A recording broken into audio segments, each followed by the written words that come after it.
AI so my self is Ravi और आज का हमारा टॉपिक है अजूर डिवरल फंक्शन।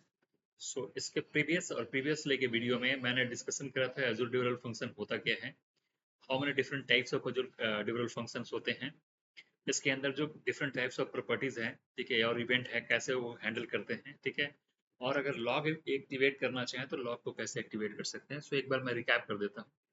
सो ड्यूरेबल फंक्शन क्या है, सिमिलर टू अजूर फंक्शन है, बस इसमें एक और चीज बेनिफिट ये है कि इसको हम स्टेटफुल क्रिएट कर सकते हैं। और सेकंड थिंग, कोई भी ऐसा सीक्वेंस का जो एक्टिविटी है उसके लिए परफॉर्म करने के लिए हम क्या करते हैं, अजूर ड्यूरेबल फंक्शन का यूज करते हैं।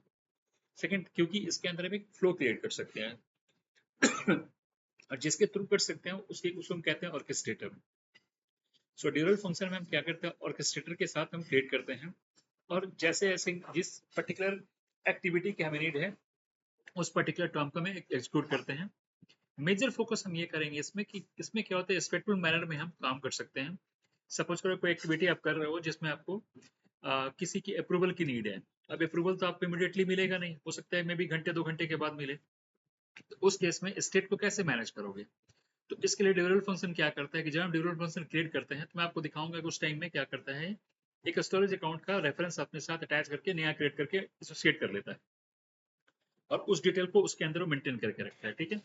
इसके अलावा मैंने फिर से आपसे डिस्कस किया था कि different types of Azzur functions जो मेरे होते हैं, ड्यूरेबल फंक्शंस, उसमें हमारे मेजर जो होते हैं इसमें वो मेरा है आपको चेनिंग फंक्शन, ठीक है, फंक्शन चेनिंग, सेक्वेंशियल टास्क कैसे, मतलब एक बार में एक टास्क को फिर एक के बाद एक के टास्क के आउटपुट से दूसरे को डिपेंडेंट हो, दूसरे के टास्क से फिर तीसरा डिपेंडेंट हो, तीसरे से फिर चौथा हो, ठीक है, तब मेरा प्रोसेस एग्जीक्यूट करे। तो ऐसे इम्प्लीमेंटेशन को और इस तरह के पैटर्न को कहते हैं क्या, चेनिंग। दूसरा होता है fan out and fan in. इसमें क्या होता है, पैरेलली सारे एग्जीक्यूट करेंगे और उसके बाद में जो फाइनल आउटपुट होगा वो हम आपको आउटपुट दे देंगे at the end of the end as a return value, ठीक है। सो रिमेनिंग अदर थिंग्स मैं आपको डिस्कस करूंगा वन बाय वन, ठीक है।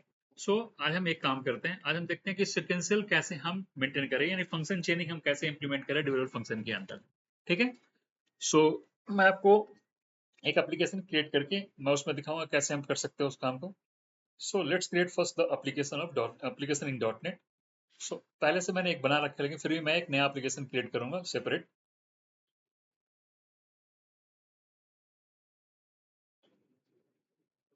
सो जैसा मैंने कहा क्या कि आपको फंक्शन ड्यूरेबल फंक्शन में जब हमको क्रिएट करना होता है तो सबसे पहले हम क्या करेंगे, एक क्रिएट कर लें यहाँ पे। और हम लोग क्या है, फंक्शन चेनिंग इंप्लीमेंट कर रहे हैं, तो हम क्या करेंगे, इसका नाम देंगे फंक्शन चेन डेमो। और जो फंक्शन क्रिएट किया और यहाँ पे हम दे रहे हैं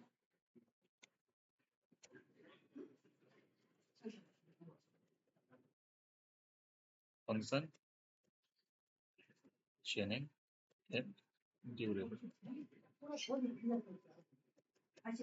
ठीक है। और इसके बाद हम क्रिएट करते हैं। यहाँ पे क्या करेंगे, जब हमें सिलेक्शन करना होगा ड्यूरेबल फंक्शन का, अब ये नेक्स्ट स्क्रीन आ रहा है, इसमें हमको क्या करना पड़ता है, हमको टाइप ऑफ फंक्शन को सिलेक्ट करना होता है। तो हम करेंगे क्या इसमें कि ड्यूरेबल फंक्शन विद ऑर्केस्ट्रेटर, हम ये लेंगे ड्यूरेबल फंक्शन ऑर्केस्ट्रेशन, ठीक है। इसके बाद इसको देखिएगा, यहाँ पे क्या कहते हैं, use azure azurite for the runtime storage account of azure web storage blob, sorry blob storage. So ये क्यों करता है, रीजन ये है कि इसके थ्रू हम क्या करते हैं बेसिकली कि लाइक हमें कुछ अगर परसिस्टेंट डेटा चाहिए जिसमें कि हमें उसके स्टेट को मैनेज करके रखना है, तो उस टाइम में क्या करेगा, इंटरनली ये एजूर ब्लॉब स्टोरेज का इस्तेमाल करेगा, ठीक है। So now let's create the application first. उसके बाद हम क्या करेंगे, एप्लीकेशन को हम चेंज कर एप्लीकेशन में हम चेंज करेंगे। हम क्या करेंगे, जैसे अभी जो है, लेट्स लोड फर्स्ट। अभी जो है क्या कर रहा है, पैरेलली ये क्या कर रहा है, सबको एग्जीक्यूट कर रहा है, ठीक है। मैं एक काम करूंगा, मैं पैरेलली एग्जीक्यूट ना करके मैं वन बाय वन एग्जीक्यूट करूंगा, ठीक है। तो उसके लिए हमें करना क्या पड़ेगा, एप्लीकेशन इस एप्लीकेशन को हमको चेंज करना पड़ेगा। यहाँ जैसे एक ही फंक्शन को बार बार कॉल कर रहे हैं, हम एक फंक्शन का कॉल ना करके हम मल्टीपल फंक्शंस को कॉल करेंगे, ठीक है। क्योंकि एक एक्टिविटी पहला होगा, फिर दूसरा एक्टिविटी होगा, तीसरा एक्टिविटी होगा, ठीक है। तो हम ऐसा करते हैं, हमने पहले से एक एप्लीकेशन ऑलरेडी डेवलप कर रखा है, ठीक है। मैं वहां से काम करता हूँ, इस पे सारे मेथड्स को हम यहाँ से ले लेते हैं।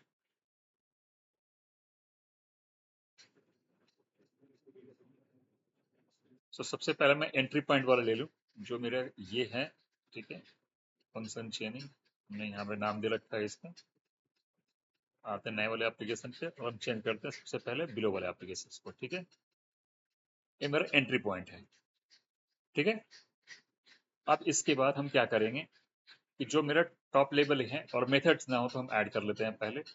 तो मैंने इसमें क्या करता है, 3 एक्टिविटी हमने क्रिएट कर रखा है, एक्टिविटी 1, एक्टिविटी 2, एक्टिविटी 3। सो हम कॉपी कर लेते हैं यहाँ से, और यहाँ पे जो फंक्शन का जहाँ से हम कॉल कर रहे हैं इस तीनों को हम अपडेट यहाँ पे कर दे रहे हैं। ठीक है, अब नेक्स्ट मेरा पार्ट बच गया कि जो हम कॉल करेंगे तो कॉल कैसे करेंगे इसको। उसके लिए हमने एक तीसरा फंक्शन लिख रखा है, अब उसको लाके यहाँ पे मैं रिप्लेस कर देता हूँ। ठीक है, उसके बाद हम थोड़ा सा कोड को अंडरस्टैंड करने की कोशिश करते हैं कैसे हम कॉल करते हैं इसको। ठीक है, सो इसके अंदर क्या हो रहा है बेसिकली कि हम क्या करते हैं, बेसिकली ये मेरा एंट्री पॉइंट है जो कि मुझे ये एंटर एंटर कराएगा एप्लीकेशंस के अंदर। ठीक है, सो इसमें हम क्या करेंगे, बेसिकली यहाँ से एंटर करने के बाद हम क्या करते हैं कि ये जो है अवेट मेथड के थ्रू हमने client dot schedule new orchestrator instance async हमने कॉल करा, और उसके बाद में चेनिंग ऑर्केस्ट्रेटर का नाम हमने दिया। ठीक है, अब आप देखेंगे कि चेनिंग ऑर्केस्ट्रेटर हमने ऊपर एक मेथड और फंक्शन ऑलरेडी बना रखा है। ठीक है, यानी ये अनसिंक्रोनसली इस पर्टिकुलर मेथड को कॉल करेगा और ये आगे फिर अपना प्रोसीड कर जाएगा। ठीक है, इसके बाद ये एक्टिविटी स्टार्ट होगा और ये क्या करेगा कि आपको सबसे पहले क्या कर रहे हैं हम लोग यहाँ पे, एक हम जो डेटा पास करेंगे अपने रिक्वेस्ट में, उस रिक्वेस्ट के नेम हम या नेम या कुछ हम डेटा पास करें जो कि कॉन्टेक्स्ट के पास आ जाए। ठीक है, और वो कॉन्टेक्स्ट का डिटेल हम यहाँ से गेट इनपुट करके इनपुट का वैल्यू यहाँ पे हम ले लें। ठीक है, अब जो क्या करेंगे, जो पहला वाला इनपुट है, सपोज करिए हम एक्टिविटी 1 को कॉल कर रहे हैं, तो मेरे पास में हमने क्या कर रखा है, 3 मेथड क्रिएट कर रखे हैं, एक्टिविटी 1, एक्टिविटी 2 और एक्टिविटी 3। अब इसको कॉल कैसे करेंगे, हमें करना है क्या, सीक्वेंसली करना है। चेनिंग का मतलब क्या है, एक चेन बना फिर दूसरा बना फिर तीसरा बना। ठीक है, सिमिलरली उसी तरह से इसमें हम क्या कर रहे हैं कि यहाँ पे पहला एग्जीक्यूट करेगा, जो उसका आउटपुट आएगा वो दूसरे में उसके आउटपुट को पास करेंगे। ठीक है, फिर दूसरे का जो आउटपुट आएगा वो तीसरे में पास करेंगे और फाइनली एक्टिविटी मेरा कंप्लीट हो जाएगा। अगर सपोज करो कि आपकी एक्टिविटी 4, 5, 6 है, तो आप क्या करेंगे, उसी के अकॉर्डिंग आप उसको कॉल करेंगे। ठीक है, जैसे पहले का आउटपुट आ गया, जो आउटपुट आया उसके बेस पे आपने सेकंड को पास किया एज ए आर्गुमेंट। ठीक है, फिर सेकंड वाले का जो हुआ फिर थर्ड को पास किया। सो इससे क्या होगा, basically one after the other. So इसमें डिपेंडेंसी क्या है कि पहला वाला एग्जीक्यूट करेगा तभी जाके दूसरा आप एग्जीक्यूट कर सकते हो, फिर तीसरा कर सकते हो, फिर चौथा कर सकते हो। ठीक है, अनलेस अनटिल आपको पहला वाला कॉल नहीं करता तब तक दूसरे को आप कॉल नहीं कर सकते हो। ठीक है, तो अब हम ऐसा करते हैं कि यहाँ पे हम एप्लीकेशन को पहले रन कराते हैं और उसके बाद में एग्जीक्यूट करेंगे इसको।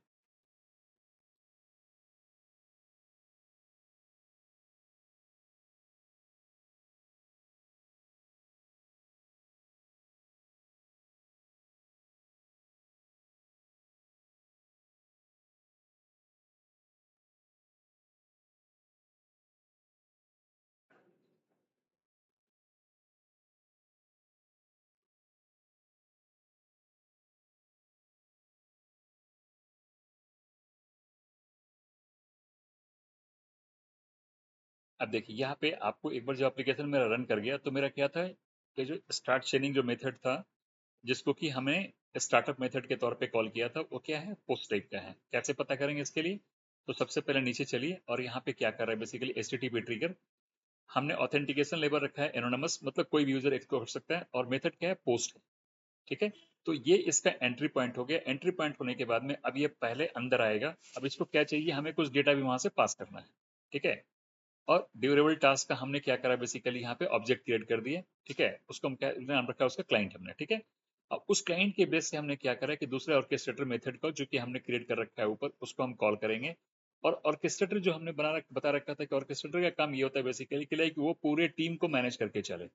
ठीक है, कैसे काम कराना है, जैसे आप देखते हो कि म्यूजिक ऑर्केस्ट्रा के अंदर एक जो आपको मास्टर होता है वो क्या करता है, बेसिकली एक डंडे के साथ में हाथ में उसको डंडा लिए हुए सबको इंस्ट्रक्शन देता चलता है कि किसको कैसे परफॉर्म करना है। सिमिलर उसी तरह से ऑर्केस्ट्रल प्रोसेस क्या होता है, बेसिकली ये मेंटेन करेगा पूरे एप्लीकेशन को कि हमें एप्लीकेशन को कैसे एग्जीक्यूट कराना है वन आफ्टर द अदर।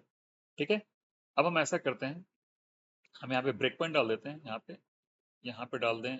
इसके अलावे हम नीचे यहाँ पे डालते हैं एंट्री पॉइंट पे। ठीक है, और उसके बाद हम हर एक मेथड में डाल देते हैं, मेथड 1, मेथड 2, मेथड 3। ठीक है, हम ऐसा करते हैं, हम इसको पोस्टमैन से हिट करेंगे इसके URL को लेके यहाँ से। हमें कुछ एक वैल्यू ही पास करना है, तो क्या करेंगे, पोस्टमैन के थ्रू ही हम पास करेंगे वहां से, ठीक है। सो ये हमने दे दिया, और यहाँ पे हमने दे दिया बॉडी के अंदर में कोई भी एक नाम दे रहे हैं, सपोज करो रवि दे रहे हैं यहाँ पे, ठीक है। हिट करेंगे हम, तो हिट क्या करेगा, लैंड करेगा एप्लीकेशन के अंदर। मैंने जैसे आपको ये बताया था कि स्टार्ट चेनिंग मेरा क्या है, फंक्शन मेथड है, जो कि क्या है, HTTP ट्रिगर के थ्रू हम कॉल कर रहे हैं इसको, ठीक है। और मेथड मेरा पोस्ट था, ये पोस्ट मेथड हमने वहां से क्या करा, हिट करा, तो ये पोस्ट कॉल किया, और ये मेरा URL है, इसको कॉल किया, ठीक है। अब यहाँ पे आने के बाद में ये क्या करेगा, बेसिकली कि लाइक इस मेथड को कॉल करेगा, जो मेरा कि चेनिंग ऑर्केस्ट्रेटर हमने फंक्शन बना रखा है उसको कॉल करेगा। ये मेरा ऑर्केस्ट्रेटर मेथड है, हमने क्लिक किया इस पे। अब देखिए ऑर्केस्ट्रेटर मेथड के अंदर आ गए। यहाँ पे हमने क्या किया, बेसिकली जो हमने इनपुट लिया है, वो इनपुट हमने क्या पास किया था, रवि। तो ये कॉन्टेक्स्ट के थ्रू मेरे पास में गेन इनपुट, और ये क्या नाम, हमने रवि डाल रखा था, तो यहाँ पे रवि मेरे पास आ गया, जो कि हमने रिक्वेस्ट में यहाँ से आपको पोस्टमैन के थ्रू हिट करा था, ठीक है। और यहाँ पे रॉ डेटा रखा है, ठीक है। अब हम आगे चलते हैं और आगे समझने की कोशिश करते हैं। देखिए अब पहला क्या होगा, मेथड कॉल होगा इसका। सो सबसे पहले क्या करें, एक्टिविटी 1 को। अब मेरा जो एप्लीकेशन का नेक्स्ट स्टेप होना चाहिए, यहाँ पे लैंड करना चाहिए सर। अब देखिएगा, देखिए यहाँ पे आपको डेटा यहाँ पे आ गया, ठीक है। अब जो इसका रिटर्न टाइप है, वो फिर क्या करेगा कि दूसरे को कॉल करेगा। अब इसका आउटपुट क्या आ रहा है, अभी नल है, ठीक है। हम इसको आगे बढ़ के देखते हैं। देखिए आउटपुट इसका क्या है, आपको हेलो रवि, क्योंकि हम रिटर्न करा रहे हैं यहाँ पे, हेलो ऐड कर रहे हैं, और नेम हम पास कर रहे हैं, जो कि हमारे यहाँ पे नेम को मिला था, ठीक है। अब फंक्शन है कॉन्टेक्स्ट पास करा हुआ है, ठीक है। अब नेक्स्ट वाले को फिर कॉल करेंगे, तो अब इसके बाद क्या होगा, सेकंड वाले मेथड को कॉल करना चाहिए। ये क्या करेगा, जो पहला मेथड आया हुआ था, उस ग्रीटिंग के वैल्यू को hello Ravi welcome to the durable function, ठीक है। अब इसके बाद में थर्ड मेथड है, मैं यहाँ पे रोक के रखता हूँ इसको, इसको हटा दे अभी। अब देखिए आउटपुट के अंदर क्या है, hello Ravi welcome to durable function. अब मेरा थर्ड फंक्शन फिर कॉल हो रहा है। अब थर्ड फंक्शन कॉल होगा तो क्या करेगा, फिर मेरे तीसरे वाले मेथड को कॉल करेगा, फंक्शन को। सो फंक्शन मेरा क्या है, एक्टिविटी 3 है। एक्टिविटी 3 के करने के बाद में हम क्या करेंगे, इसको जो ही मेरा आउटपुट आता है, हम आउटपुट चेक कर लेंगे। आउटपुट देखिए, अब मेरे पास में hello Ravi welcome to durable function is completed now, ठीक है। सो अब देखेंगे इसमें चेनिंग में हमने क्या करा कि one after the other call किया, एक के बाद दूसरा, दूसरे के बाद तीसरा। और पहला वाला मेथड डिपेंडेंट था सेकंड वाले पे, फर्स्ट वाले पे। सेकंड वाला मेथड फर्स्ट वाले पे, थर्ड वाला मेथड सेकंड वाले पे। तो जो उसका आउटपुट होगा उसके डिसाइड करके ये करेगा, ठीक है। यानी हमने क्या करा यहाँ पे, अगर कोई ऐसा एक्टिविटी आपके पास में सिनारियो मिलता है कि जहाँ पे आपके एक ही साथ 3 टास्क परफॉर्म कर रहे हैं, बट तीनों टास्क का क्या है, सिग्निफिकेंस डिफरेंट डिफरेंट है। तो हम क्या करेंगे वहां पे, एक अजूर फंक्शन का यूज ना करके, फंक्शन ऐप का यूज ना करके, हम क्या करेंगे यहाँ पे, हम फंक्शन ऐप में ड्यूरल फंक्शन क्रिएट कर लेंगे, और ड्यूरल फंक्शन में सेम थिंग को हम सब कुछ मैनेज करके यहाँ पे उसको एग्जीक्यूट करा देंगे, ठीक है। सो ये मेरा ओवरऑल प्रोसेस था, जो कि मैंने आपके साथ में शेयर किया ड्यूरल फंक्शन का। So thanks a lot for watching this video.